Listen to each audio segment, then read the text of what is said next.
ቅዳሜ ዕለት ሲመሽ ራት አትብሉ። ሞኞች እናንተ ከአዲስ አበባ ሰባኪ መጣ ብላችሁ ትመጣለ ክርስቶስን ትታችሁ። በየትም ዓለም ኦርቶዶክስ ክርስቲያን ሆኖ ሳያስቀድስ ከዋለ ክርስቲያን አይባልም።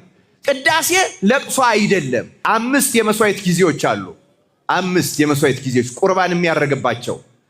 ዕለተ ሰንበት ሁሌ ጊዜ ነግ 12 ሰዓት ነው የሰንበት። ከዚያ መቅደም የለበትም።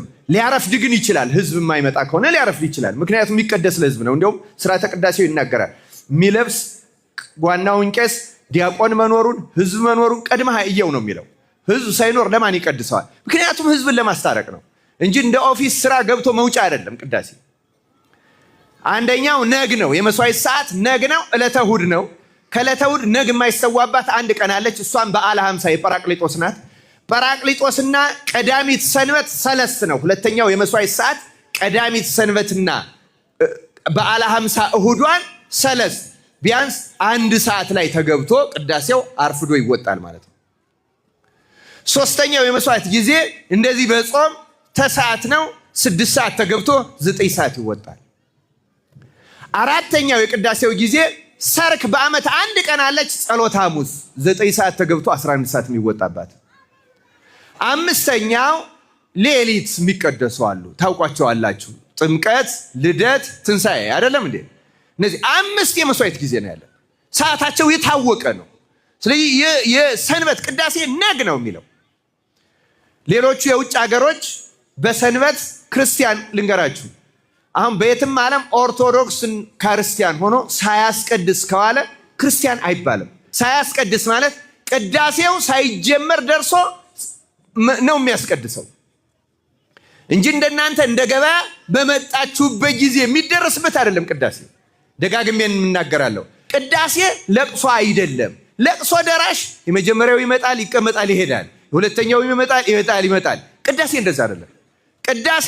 ቅዳሴ ከመገባቱ በፊት ክርስቲያኖች ሁሉ ስብስብ ብለው ይከማቻሉ።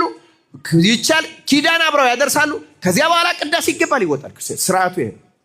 ለምን ሰንበተ ክርስቲያን ሳያስቀድስ የሚውል ሰው እጅግ የተጎዳ ከሰይጣን የተወዳጀ ከእግዚአብሔር ፍጽሞ የተጣላ ሰው ነው። በነገራችን ላይ አሁን እኛ ከችግር የተነሳ ከቅዳሴ በኋላ የምናደርጋቸው ምህላ እናደርጋለን። እሱ ሁሉ ስህተት ነው። አሁን ጉባኤ እናደርጋለን። እሱ ሁሉ እንደ ስርዓት ስህተት ነው። ለምንድን ነው ስህተት የሆነው? ቅዳሴ ሁሉ ማጠቃለያ መደምደሚያ ነው። ኢየሱስ ክርስቶስ በገባሬ ሰናይ ቄስ በኩል ሊቀ ካህናት ሆኖ እንደ ዕለተ መስቀል እንደ ዕለተ ስቅለት ስለሚሰየምበት በሱ ላይ አንዳች ነገር አይጨመርም። አሁን የኛ አባቶች ምን አደርጉ? ለማስታረቅ ሞከሩ። መሆን የነበረበት ትምህርቱ መቼ ነበር? ቅዳሜ ማታ ዋዜማ የሚባለው ያ ነው። አሁን የኛን ዋዜማ ለክብረ በዓልና ለቅዱስ ያሬድ ዜማ ብቻ ሰጥተነዋል። በሌሎች ዋዜማ ሁሌ ቅዳሜ አለ። ምንድን ነው የሚያደርጉበት? ጸሎትና ትምህርት ነው። ጸሎትና ትምህርት ዓላማው ምንድን ነው? ለቅዳሴው ማዘጋጀት ነው።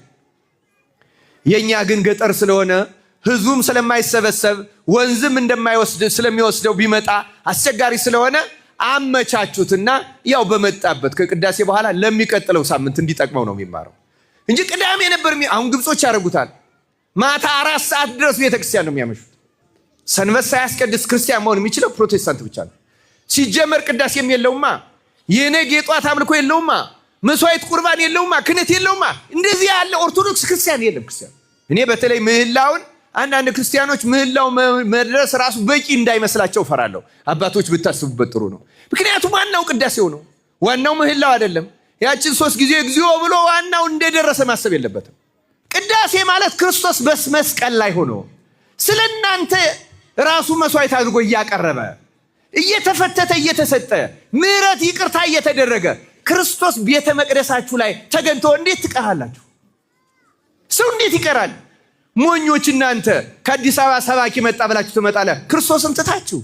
ክርስቶስን ትተን እሱም ወደ ኋላ አድርገን ክርስቲያኖች የእውነቴን ነው የምነግራችሁ፣ በምታውቁት ቄስ በኩል በአይነ ስጋ የማታዩት ክርስቶስ ሁሌ ያለ ክርስቲያኖች። ቅዳሜ ዕለት ሲመሽ ራት አትብሉ፣ በጊዜ ራታችሁን ብሉ። ከ3 ሰዓት በላይ አታምሹ። ጉባኤም ቢሆን ከዚያ በፊት ማለቅ አለበት። የእውነቴን ነው የምናገረው እኔ። በጊዜ ማለቅ አለበት። በጊዜ ገብታችሁ ሰዎች ናችሁ። ህይወት ውርጣ ውረድ አለው። ትደክማላችሁ። አረፍ በሉ። ሰው የፈለገ ይሁን ከ6 ሰዓት በላይ አትተኙም። እውነቴን ነው፣ እርግጠኛ ነኝ። ማንም ሰው ከ6 ሰዓት በላይ አይተኛ። 3 ሰዓት ብትተኙ 9 ሰዓት ትነቃላችሁ። ግድ የለም ይርዘም 10 ሰዓት ለቅዳሴ ያለ ምንም ችግር ትመጣላችሁ። ማስተካከል። ምግብ ደግሞ አብዝቶ የበላ አብዝቶ የጠጣ መንቃት አይችልም። እንቅልፉ ረዝሞበት አይደል፣ እህሉ ራሱ እንደ ጆንያ ገልብጦ ይጥለዋል። በእውነት የእውነቴን ነው፣ ቀልዴን አይደለም። አሁን የምናገረው አነጋገሬ ሊያስቃችሁ ይችላል። ሕያው እግዚአብሔር ምስክሬ ነው። ማታ ለሰንበት ቅዳሴ አብዝቶ የበላ ሰው መጥቶም ሲድቀሰቀስ ነው በቃ ሲያዛጋ መከራውን ሲያይ ነው የሚያየው። ቢቻል አትብሉት በጊዜ ምሳ ከበላችሁ። ካልሆነ ቀለል ያለ ነገር ትንሽ ቀምሳችሁ በጊዜ ይሄን ሞክሩትና በኋላ ያሰባኪ ውሸታም ነው በሉኝ። እዩት፣ ጤነኛ ነው የምትሆኑ። ሰውነታችሁ አይከብዳችሁም፣ ድካም አያስቸግራችሁም።